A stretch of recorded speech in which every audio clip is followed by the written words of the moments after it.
Steve's neighbor, Mark, just closed on a rental property. It's a Saturday morning, and Mark is standing in Steve's driveway with a set of new keys jangling in his hand, showing Steve pictures on his phone. 3 bedrooms, decent neighborhood, tenant already lined up. He's grinning like he just cracked a code. Steve nods and says congratulations, and means it.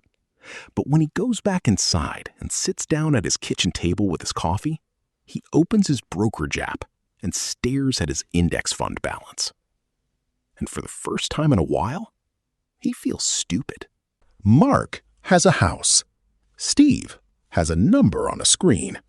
If you had $50,000 today and had to choose between the same 2 paths, which one would you have picked? Really think about it before you keep watching, because your gut answer is going to tell you something about how you actually feel about money versus what the math says. Drop your answer in the comments. My name's Nick, and I've spent way too much time running the numbers on this exact question, because real estate always wins is one of the most confident things you'll ever hear at a barbecue, and it's one of the most expensive lies in personal finance. Hit subscribe and drop a like if this changes how you see the choice. Let me tell you Steve and Mark's story with real numbers, because everyone runs this comparison, and almost nobody runs it honestly.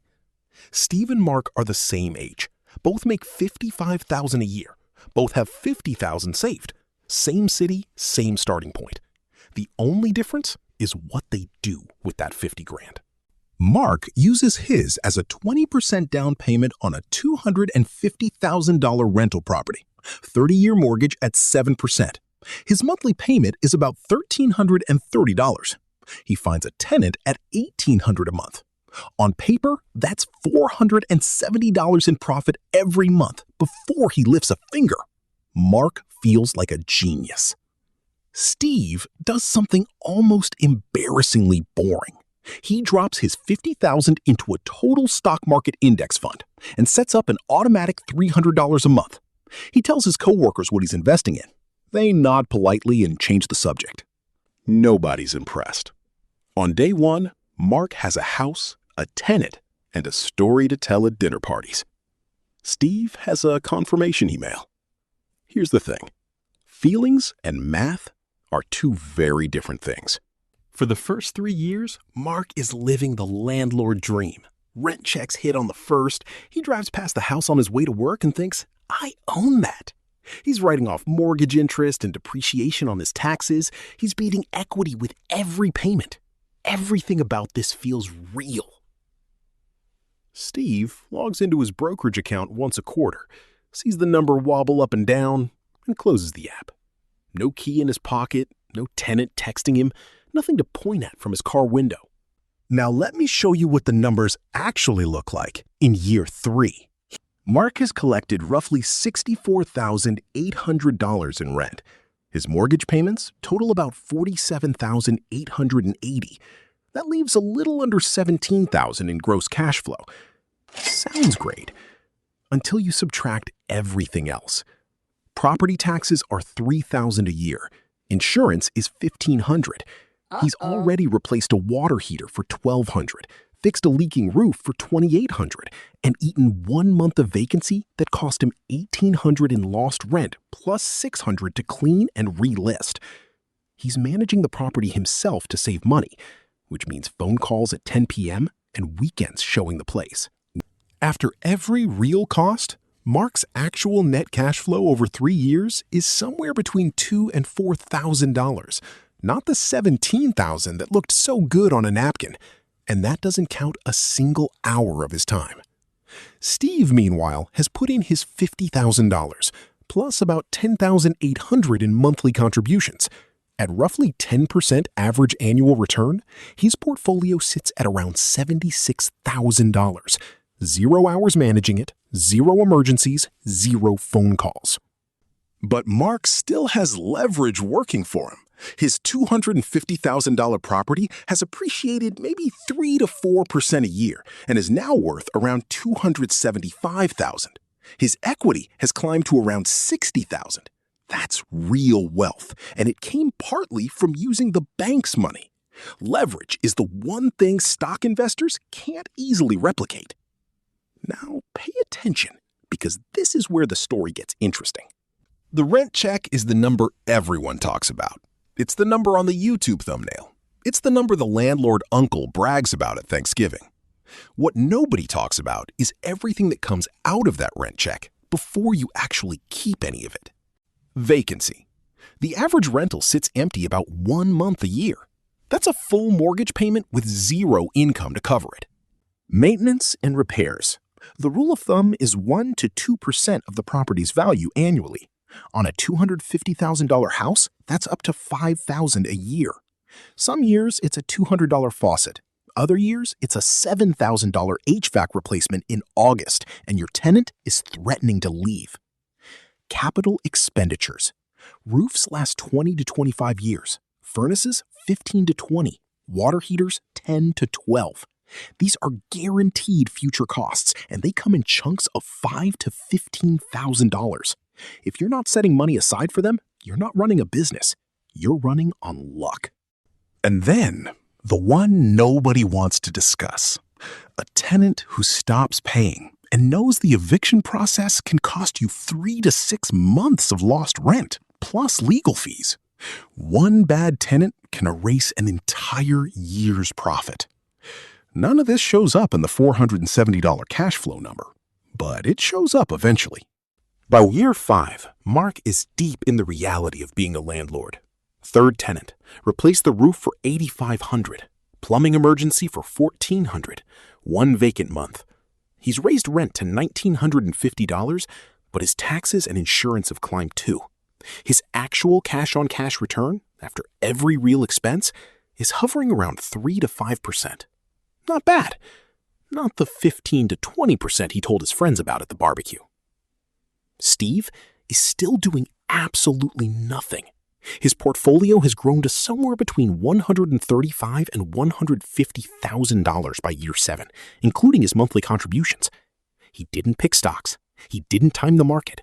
He did nothing, except not touch it. Here's a question for you before I show you year 20. Take a guess. In 20 years, what do you think the gap between Mark's rental property and Steve's index fund actually looks like? Comment your prediction. I want to see what your gut says before the math answers it. Because the math is not what you'd expect. By year 10, Mark's property is worth roughly $365,000. His remaining mortgage balance is about $166,000. That puts his equity at approximately $180,000. After 10 years of every real cost, his total out-of-pocket beyond the down payment is somewhere between $20,000 and $35,000. Steve's portfolio, with those $300 monthly contributions and roughly 10% average annual returns, is sitting between $165,000 and $180,000. He put in $50,000 upfront plus $36,000 in contributions, $86,000 total. The rest is pure compound growth. He spent exactly 0 weekends fixing anything. At year 10, they're surprisingly close. Mark might be slightly ahead thanks to leverage. But Mark also spent hundreds of hours managing the property, took on hundreds of thousands in debt, and concentrated his entire investment in a single asset in a single zip code. Steve diversified across thousands of companies and never lost a night of sleep. Now, year 20. This is where the story fully separates. Mark's property is worth roughly $450,000 to $500,000. His mortgage is nearly paid off.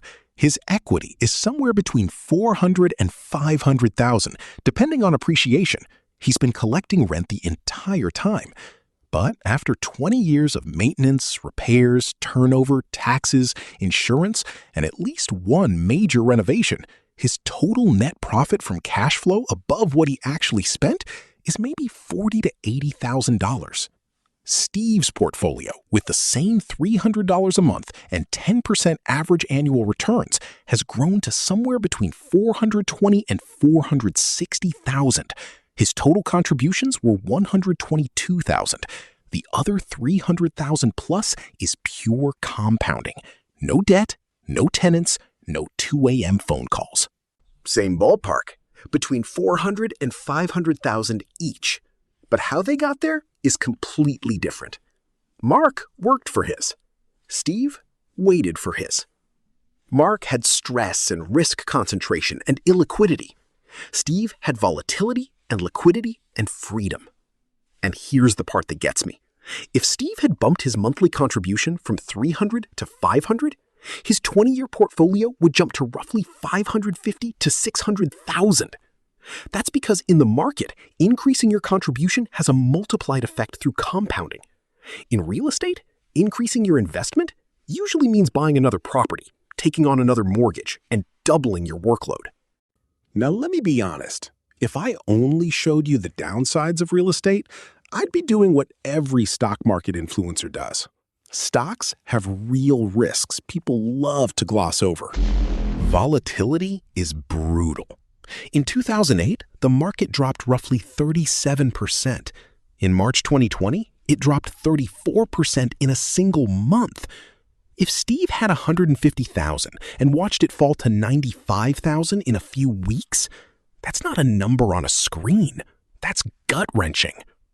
Most retail investors panic sell during crashes and buy back in after the recovery, locking in losses at the worst possible time. No leverage. Steve used 50,000 to control 50,000 in assets. Mark used 50,000 to control 250,000 in assets. That 5-to-1 leverage is powerful when values rise. It's the main reason real estate creates more millionaires than the stock market in many surveys. And no depreciation. Real estate investors can deduct the theoretical decline in their building's value from their taxable income, even if the property is actually appreciating. That's a legal tax shelter Steve simply doesn't have access to. Real estate wins in specific identifiable situations. If you're in a market where monthly rent is at least 0.8 to 1% of the purchase price, the cash flow math works from day one. If you treat it as a business, not a side hustle. If you house hack. If you understand 1031 exchanges to defer capital gains. Real estate isn't a bad investment. It's a misunderstood one. Steve and Mark both walked away from that original decision thinking they made the smart play. Mark thought real estate was the proven path. Steve thought the market would do the work for him. Neither actually sat down and mapped out what the choice would cost. In dollars, in time, in stress, in risk. So here's the last question. Now that you've seen the math on both sides, which one would you actually pick with your 50,000? Not the one that sounds better at a barbecue, the one you'd want 20 years from now. Comment your answer. Because the real trap isn't real estate, and it isn't stocks. The real trap is picking either one based on a YouTube headline, a podcast clip, or something your uncle said at Thanksgiving, without ever running the full numbers for your own situation. The next time someone tells you real estate always wins, or the stock market always wins, ask them one question. Did you include everything? Because the answer that includes everything is the only answer that matters.